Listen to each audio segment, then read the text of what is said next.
दोस्तों आपने वो वाला रील जरूर देखा होगा जिसमें एक शरारती लड़का लोको पायलट यानी ट्रेन के इंजन के सामने जाकर के बोलता है कि भैया मुझे एक राउंड दो ना।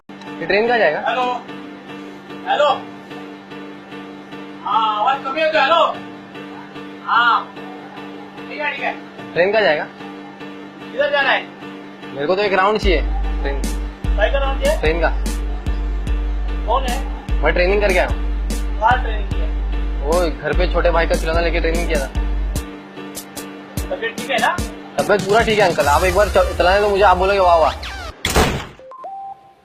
लेकिन आपकी जानकारी के लिए बता दूं कि जिस लोको पायलट के पास में वो जाकर के ये पूछता है कि एक राउंड दो, उस ड्राइवर यानी लोको पायलट में भर्ती होने के लिए उसको 3 से 4 स्टेज से गुजरना पड़ता है और वो भी जो मार्किंग होता है 85 to 90% स्कोर करना होता है। तो आज के वीडियो में मेरे साथ में वही असिस्टेंट लोको पायलट है जिनके सिलेक्शन जर्नी को मैं आज बताने वाला हूं, जो कि सन 2024 के नोटिफिकेशन में ये सारे स्टेज सारे पड़ाव को पार करके आ चुके हैं।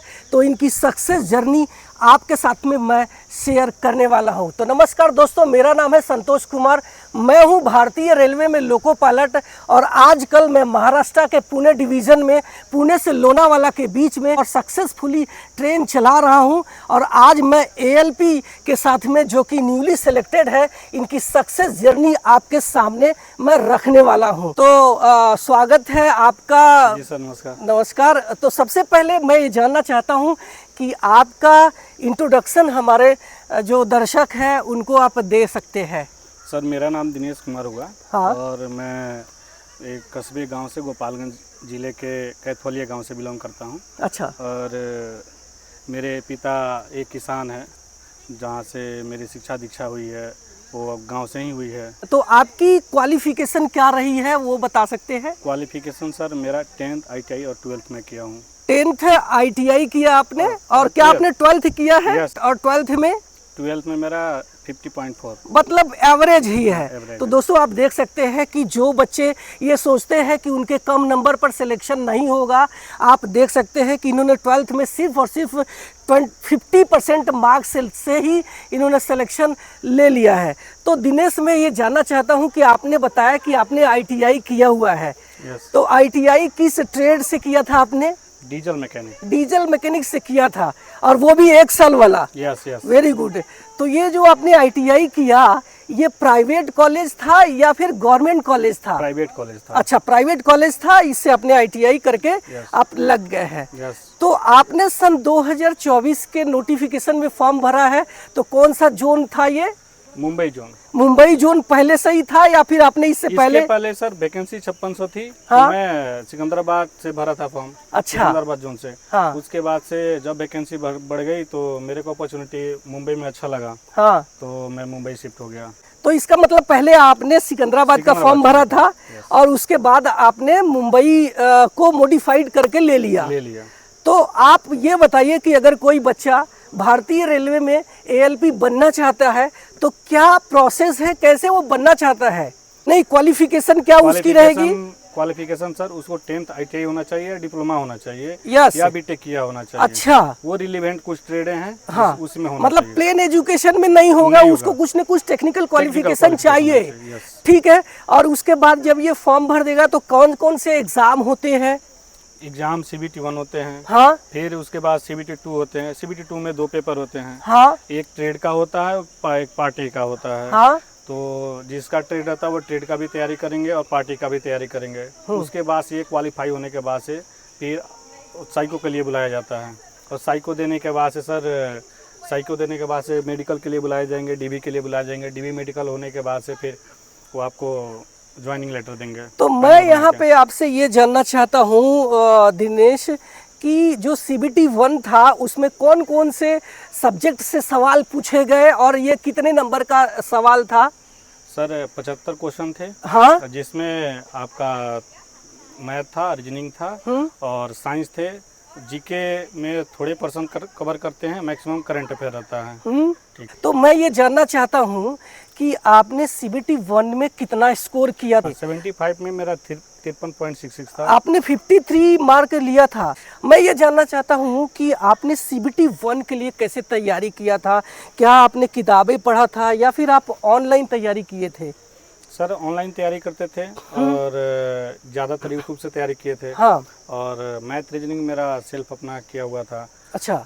लेकिन साइंस के लिए मैं पिंडाले सर से क्लास अच्छा, मतलब आपने जो मैथ और रीजनिंग था इसकी पहले से आप SSC वगैरह की तैयारी करते थे? Yes yes. इससे आपका मैथ रीजनिंग मैथ तैयार रीजनिंग मेरा तैयार था। अब सिर्फ बात आती है साइंस की, तो आपने जो कौटिल्य क्लासेस की बात कर रहे हैं हाँ। उनके महेंद्र पिंडाल सर से मैं- तैयारी किया था। Yes sir. ठीक है। और मैं ये जान रहा हूँ कि CBT 1 के बाद आपने CBT 2 की तैयारी कैसे किया? क्या उसमें जो नए नए सब्जेक्ट आ गए, बेसिक साइंस एंड इंजीनियरिंग की आपने कहाँ से तैयारी करा? सर बेसिक साइंस और इंजीनियरिंग ड्राइंग का मैंने पिंडाले सर का पहले बेसिक साइंस और इंजीनियरिंग ड्राइंग का बुक चलिए मंगाया। हम लोग चलते हुए बातें और करते रहेंगे। हाँ ये बुक मंगाने के बाद से पिंडाले सर का कोर्स लिया। हाँ। और कोर्स लेने के बाद से सर वो तैयारी उनके अनुसार रिकॉर्डिंग करने लगे। हाँ। और मेरा टेस्ट उनके साथ, मतलब वो साप्ताहिक टेस्ट भी देते थे, उसके हाँ। बाद रेगुलर टेस्ट कर दिए। हाँ। वो टेस्ट भी देने लगे, इधर टेक्स्ट बुक से भी टेस्ट देते थे, वहाँ से भी देते। मेरा स्कोर अच्छा जाने लगा सर। अच्छा, अब मैं ये जानना चाहता कि आपने जो बता रहे कि जो ट्रेड था डीजल मैकेनिक, यस सर। उसको आपने कहाँ से तैयार किया था? डीजल मैकेनिक का सर सबसे पहले तो मैं एक बुक डीजल मैकेनिक का ट्राई किया। हाँ। उसके बाद से निमी का वो आइए। ऑनलाइन से खरीदे थे, हाँ। तो वो बुक से मैं तैयारी अच्छा, किया था। मतलब बेसिकली आपने यहाँ वहाँ की नहीं, आपने ज़्यादातर जो है जो तैयारी करा वो इससे Authentic तैयारी source से किया। किया। आपने अपने जो ITI की किताबें निमी मिली बुक से। निमी वाली बुक से Yes, तैयारी sir. करा। ठीक है, ये हो गया CBT 2। क्या आप CBT 2 के मार्क शेयर करना चाहेंगे? Yes sir. कितने मार्क थे? 85 पार्ट ए में था मेरा। अच्छा, और 85 पार्ट ए में था। और पार्ट बी में मेरा 38 नंबर था। 38 नंबर था। Very good. अब बात आती है कि CBT 2 के बाद आपने जो CBAT है, जो साइको टेस्ट है जिसमें बहुत सारे बच्चे डर जाते हैं, उसकी तैयारी आपने कैसे करा? साइको के लिए सर मैंने 3 प्लेटफॉर्म को टेस्ट ले अच्छा, रखा था। मतलब एक पर विश्वास ही नहीं था, भरोसा ही नहीं था। वो सर दिक्कत लगा तो मैं 3 टेस्ट ले रखा था। हाँ। एक्चुअली मैं पहले पिंडाले सर का ही टेस्ट ले रखा था। अच्छा। उनसे तैयारी किया था। हाँ। फिर बाद में मैं 2 टेस्ट लिया, NK का और अच्छा, NK वाले का भी। NK रेलवे साइको क्लासेज हम्म। जोधपुर वाले, और फिर अनलिमिटेड का। मैंने ये तीनों टेस्ट लगाया। फिर मेरा अच्छा परफॉर्मेंस था, मेरा अपने अंदर से कॉन्फिडेंस था सर। अच्छा, ठीक है, आपका साइको निकल गया। तो ये साइको के लिए कितना टाइम सफिशिएंट है? साइको के लिए 10 से 12 दिन सर। अच्छा, 10 से 12 दिन में आप कंप्लीट कर सकते हैं। Yes sir. अच्छा, साइको निकल गया, अब जो है आपके जो ज्वाइनिंग की बारी आई, तो आपका रिजल्ट जब साइको पास हो गया तो आपने कहाँ से सुना और कैसा लगा? सर साइको का जब रिजल्ट आ गया तो मैं अपने खेतों में गेहूं को पटौनी कर रहा था। अच्छा, आप खेती बाड़ी भी करते हैं? हाँ, वो हम लोग खेती बाड़ी से ही तो ज्यादा दोस्तों जुड़े हुए आप देख किसान सकते हैं कि फैमिली से हैं। आपके बीच में हमारे वो स्टूडेंट है जो इन्होंने इनके पिताजी एक फार्मर है, एक किसान है, फिर भी इन्होंने अपने से तैयारी किया और इस भारतीय रेलवे में इन्होंने ज्वाइनिंग कर लिया। और आपको बता दूं कि इन्होंने मुझे इससे पहले बताया था कि इन्होंने सिर्फ ALP का एग्ज़ाम नहीं पास किया। आपने कौन कौन से एग्ज़ाम पास किया था वो बता सकते मैंने हैं? इसके पहले उत्तर प्रदेश का जूनियर असिस्टेंट का भी अच्छा। सब कुछ हो गया था, लेकिन मेरा उसमें मेरिट दोनों जूनियर नंबर से नहीं असिस्टेंट बोले तो कौन से डिपार्टमेंट में? बना। वो उत्तर प्रदेश का स्वास्थ्य विभाग होता है। अच्छा, उत्तर प्रदेश के स्वास्थ्य विभाग में असिस्टेंट के रूप में आपका हाँ, एकदम junior ज्वाइनिंग assistant। बाकी था। इसके बाद आपने बता रहे थे कि आप RPF का रिटन एग्जाम भी क्वालिफाई किए थे। हाँ, RPF का। उसके पहले मेरा टेक्नीशियन अप्रैल में मेरा क्लियर हो गया था। अच्छा, टेक्नीशियन में भी सिलेक्शन हुआ था। आप देख सकते तो हैं किसी को technician एक नहीं मिल रहा है और इन्होंने 2-2 3-3 परीक्षाएं ऐसे चुटकी में निकाल देते हैं। नहीं सर, ये मेरा अपने गांव से और अपने पूरे खानदान से पहला मैं रेलवे में और असिस्टेंट लोको पायलट में आया हूँ। तब तो आपने जैसे ज्वाइन किया होगा तो वहाँ पे बहुत सारे लोग पूरा आश्चर्यचकित हो ये गए सर होंगे कि यार सभी लोग अभी तक आश्चर्यचकित ही हैं। हाँ। कि ये कैसे हो गया। काफी लोग आपको बधाई भी दे रहे हाँ होंगे। सर, बधाई तो बहुत और मिली है बहुत सर। सारे पड़ोसी भी जल गए होंगे। जलने वाले भी सर जल रहे हैं अभी। आपका डॉक्यूमेंट वेरिफिकेशन जब हुआ था तो कौन कौन से पेपर चेक किए गए थे? डॉक्यूमेंट वेरिफिकेशन में सर ID कार्ड था। हाँ, जिसमें आधार कार्ड और आपका बैंक का पासबुक वगैरह सब लगे थे। हाँ और आपका 10th का सर्टिफिकेट, मार्कशीट, हाँ 12th का सर्टिफिकेट, मार्कशीट, ITI का सर्टिफिकेट, मार्कशीट, हाँ। ये सब। अच्छा ठीक है। अब बात आती है कि मेडिकल, जिसके लिए बहुत सारे बच्चे डर जाते हैं कि बाप रे क्या क्या चेक किया जाएगा, तो क्या क्या आपकी चेक हुई थी और आपने ये मेडिकल कहाँ पे दिया था?